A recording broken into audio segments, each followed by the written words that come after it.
In an era marked by shifting geopolitical dynamics and evolving security paradigms, Radoslaw Sikorski, Poland's foreign minister, asserts that Europe has finally grasped the urgent message about its own defense responsibilities.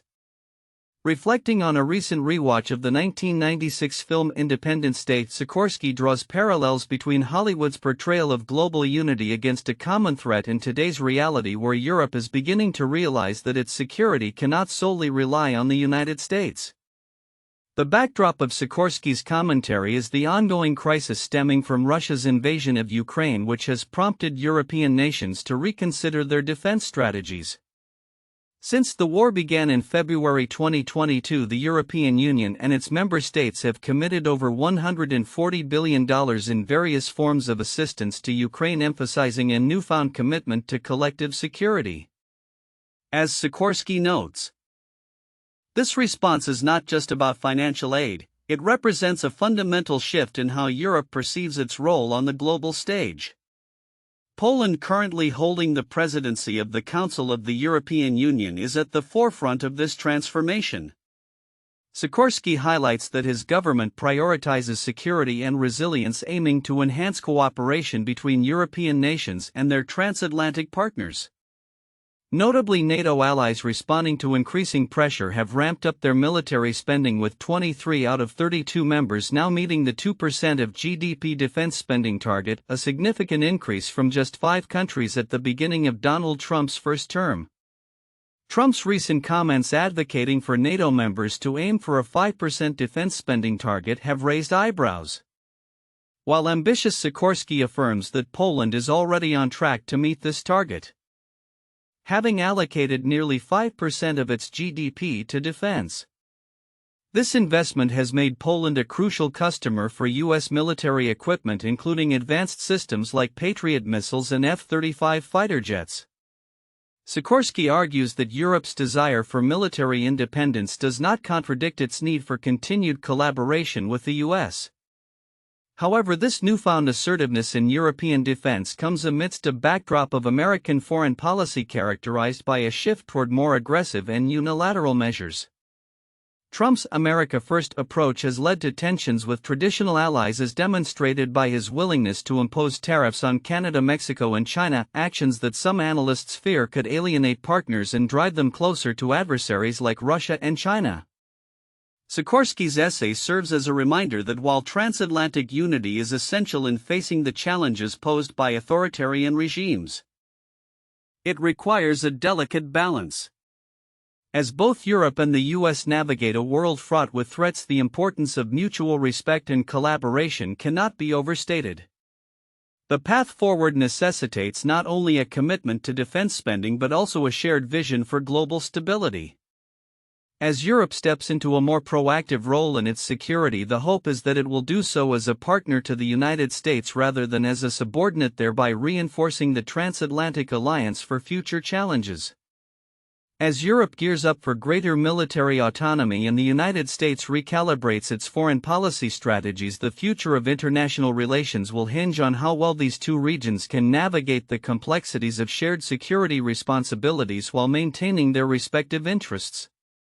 Only time will tell if this new chapter in transatlantic relations will yield a stronger, more unified front against global threats. In a striking turn of events, former President Donald Trump is reportedly making a bold move to assert control over the U.S. Agency for International Development, USAID, a federal agency that provides economic development and humanitarian assistance around the world. This maneuver coincides with comments from billionaire entrepreneur Elon Musk, who declared we're shutting it down in reference to a significant project under USAID. As these developments unfold, they pose critical questions about the future of U.S. foreign aid and the intertwining of political and entrepreneurial interests. Trump's intentions appear to be part of a broader strategy to reshape the federal landscape, potentially sidelining traditional mechanisms of international assistance in favor of more direct, personalized approaches. A source close to Trump indicated that he believes USAID has become too bureaucratic and disconnected from the needs of American citizens. "We need to bring this agency back to its core mission," the source quoted Trump saying, emphasizing a desire for a more streamlined operation that aligns closely with his administration's priorities. Meanwhile, Musk's announcement has raised eyebrows. Known for his controversial and often unpredictable statements, Musk's comments suggest a possible shift away from established foreign aid frameworks, which could have significant implications for countries reliant on U.S. support. Critics argue that dismantling such programs could destabilize regions that benefit from American assistance, leading to increased humanitarian crises. Musk's influence, combined with Trump's ambitions, could pave the way for a new paradigm in foreign aid that prioritizes corporate interests and direct interventions over traditional governmental frameworks. The implications of these actions are vast. If Trump gains control of USAID, it could mark a significant departure from decades of bipartisan support for international assistance programs. This shift could lead to a reallocation of resources and a focus on projects that align with Trump's political agenda, potentially sidelining the needs of vulnerable populations overseas. Observers note that Trump's historical skepticism of foreign aid may fuel a push toward a more transactional model where aid is tied to specific political or economic outcomes. Both Trump and Musk are no strangers to controversy, and their partnership in this potential redirection of USAID raises ethical questions about the role of private enterprise in public policy. As Musk's ventures exemplify a blending of technology and social impact, the intersection of his corporate strategies with Trump's political maneuvers could redefine the boundaries of governance and philanthropy. Looking ahead, the future of USAID hangs in the balance. As these developments progress, stakeholders in foreign aid and international relations will be watching closely.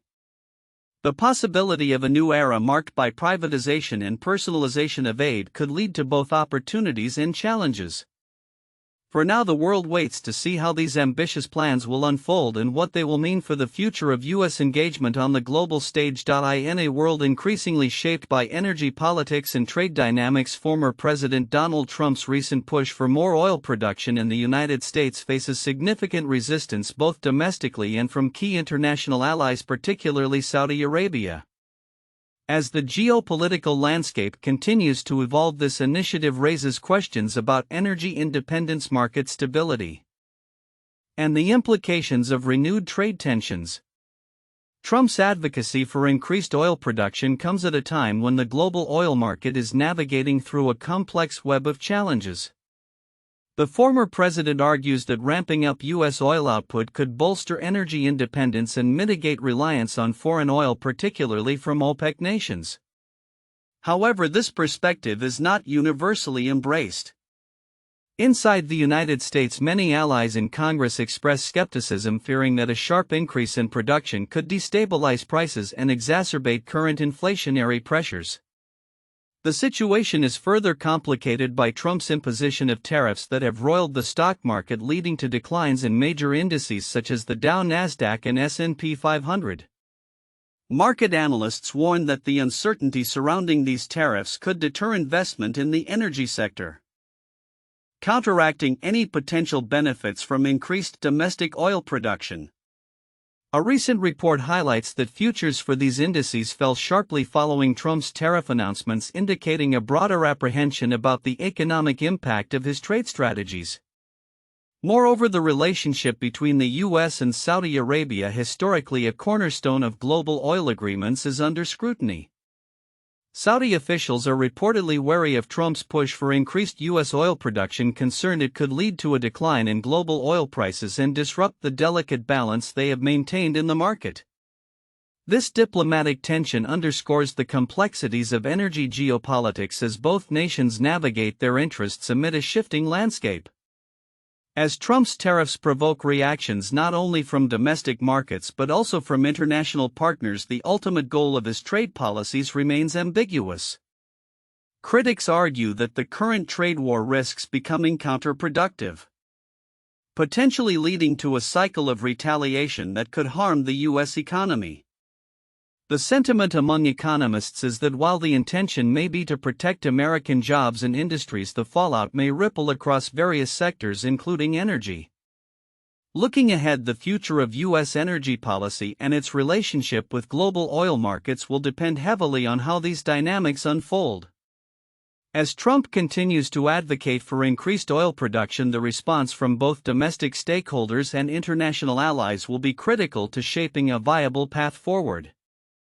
With the specter of ongoing trade wars and the complexities of global energy politics looming large, the challenge will be finding a balance that fosters economic growth while ensuring stability in energy markets.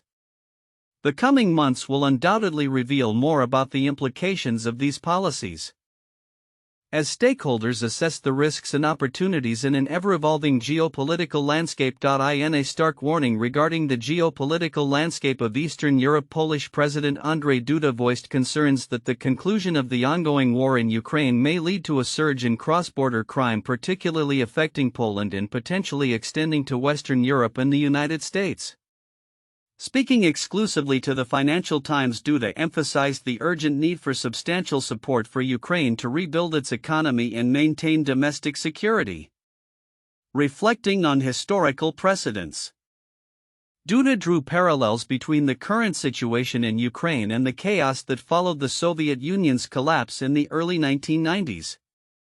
He recalled how the return of Soviet troops from the decade-long Afghan war precipitated an increase in organized crime in both Western Europe and the U.S. Just recall the times when the Soviet Union collapsed and how much the organized crime rate went up in Western Europe but also in the U.S., he stated. Duda's fears are compounded by the significantly higher casualty rates from Russia's invasion of Ukraine compared to the Afghan conflict, suggesting that a similar fallout could arise if the conflict ceases without proper management. As global leaders including U.S. President Donald Trump express intentions to bring the war to an end, the specifics of how this will be achieved remain uncertain. Trump has pledged to conclude the war within months yet has provided no concrete strategy. Meanwhile, Ukraine's President Volodymyr Zelensky has indicated that should NATO membership remain elusive, a substantial deployment of allied troops, estimated at 200,000, would be necessary to deter further Russian aggression post-ceasefire. Duda's remarks underscore the psychological and social ramifications of war, particularly for returning soldiers. He warned about the mental health challenges many veterans will face, including post-traumatic stress disorder upon returning to devastated homes and communities with limited prospects. Just imagine the situation when we have got thousands of people coming from the front line coming back home. Those people who are fighting with Russia, a lot of them will demonstrate mental problems, he noted, highlighting the critical need for comprehensive support systems. The Polish president, preparing to step down after 2 terms in office, has been an unwavering supporter of Ukraine, but tensions have surfaced between Warsaw and Kiev over historical grievances. Recent disputes have revolved around Poland's desire for recognition of its wartime victims, complicating the relationship as both nations navigate the tumultuous aftermath of conflict. While Duda supports ongoing military and logistical assistance to Ukraine, he remains skeptical about the deployment of Polish troops as part of a multinational force to enforce any peace agreement. He insists that Poland will continue to provide support without necessarily committing its military, emphasizing his nation's vulnerability to potential Russian retaliation. In a broader context, Duda's insights reflect the precarious balance of power and the potential for instability in Eastern Europe following the war, as nations contemplate the implications of a post-war Ukraine. The importance of international collaboration and support for rebuilding efforts cannot be overstated. Looking ahead, it remains crucial for Western allies to formulate effective strategies that not only address the immediate security concerns but also foster long-term stability and recovery in Ukraine and its neighboring regions. In a world increasingly saturated with noise, the quest for silence is becoming an unexpected journey for many individuals. For Chrissy Driver, a writer living in South Korea, this journey unfolded in profound ways, revealing the impact of incessant background noise on creativity and mental well-being. In her recent article for The Guardian, Driver reflects on her relationship with sound and the lessons learned during a transformative writing retreat, ultimately leading her to embrace silence as a vital component of her life. Having lived in South Korea for over a decade, Driver describes the vibrant cacophony of urban life that she had come to rely on. From the rhythmic beeping of transit systems to the exuberant melodies of K-pop echoing through the streets, the sounds of the city provided a sense of comfort and companionship. This reliance on background noise began in her early adulthood when, amid feelings of isolation and imposter syndrome, she sought solace in the ambient sounds of her favorite television shows. Shows like Law and Order, Special Victims Unit, and Friends became more than entertainment. They were lifelines that muted the inner turmoil of debt and self-doubt. However, a solo writing retreat in 2023 served as a turning point. Away from the distractions of everyday life, Driver reconnected with her passion for writing, experiencing a surge of creativity. The realization that her habit of filling silence with noise was stifling her creative potential dawned on her when, in a moment of quiet, she could hear her thoughts clearly for the first time in years. I had been unwittingly drowning my creativity in a self-made sea of sound, Driver reflected, underscoring the often overlooked consequences of constant auditory stimulation. The consequences of excessive noise extend beyond individual creativity, as studies have shown links between noise pollution and health issues including heart disease and anxiety. One researcher poignantly described our obsession with sound as oral litter, suggesting that our incessant consumption of background noise reflects a deeper disconnection from ourselves and those around us. Driver argues that this reliance on external input can hinder genuine communication and self-reflection, emphasizing the need to reconnect with our inner voices. Acknowledging the toll that noise had taken on her productivity, Driver made a conscious effort to modify her habits. She began to limit her exposure to digital distractions, opting for silence during mundane tasks and reserving music for moments that truly inspired her creativity. This newfound appreciation for quiet became a sanctuary, allowing her to explore her thoughts and ideas without interruption. In a world that constantly beckons for attention, Driver's experience serves as a reminder of the importance of silence in fostering creativity and mental clarity. As she navigated the noise of life, Driver found herself at a crossroads during the tumultuous 2024 election night in the U.S. In Times Square, surrounded by the frenetic energy of the city, she made a deliberate choice to activate a no-news focus on her phone, preserving the tranquility she had cultivated. This decision underscored a crucial realization: in a society enamored with constant stimulation, the ability to choose silence is a powerful act of self-care. Chrissy Driver's journey reveals a compelling narrative about the relationship between noise, creativity, and mental well-being. As more individuals seek refuge from the cacophony of modern life, the embrace of silence might become a transformative trend. Moving forward, it will be intriguing to see how this growing appreciation for quiet impacts not only personal creativity but also our collective approach to communication and connection in an increasingly noisy world. In the vibrant streets of Harlem, a remarkable initiative is taking root, commemorating the resilience and rich history of the Black community against the backdrop of rapid urban development. The Signs of the Times Project has recently unveiled a series of commemorative plaques along West 125th Street, a thoroughfare bustling with chain stores and eateries that serve as a poignant reminder of Harlem's profound cultural legacy. This initiative is more than an artistic endeavor, it is a vital effort to preserve the historical narratives that have shaped this iconic neighborhood. Among the newly installed markers is one at the former site of the Lenox Lounge, an establishment that served as a cultural hub since its inception in 1939, hosting legendary figures like Miles Davis and John Coltrane. The lounge, which closed its doors in 2012 due to soaring rents, symbolizes the challenges faced by many local businesses amid gentrification.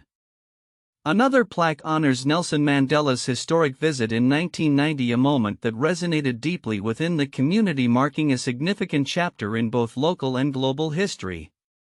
This project, spearheaded by the nonprofit group While We Are Still Here, aims to educate and celebrate the extraordinary contributions of Harlem's residents.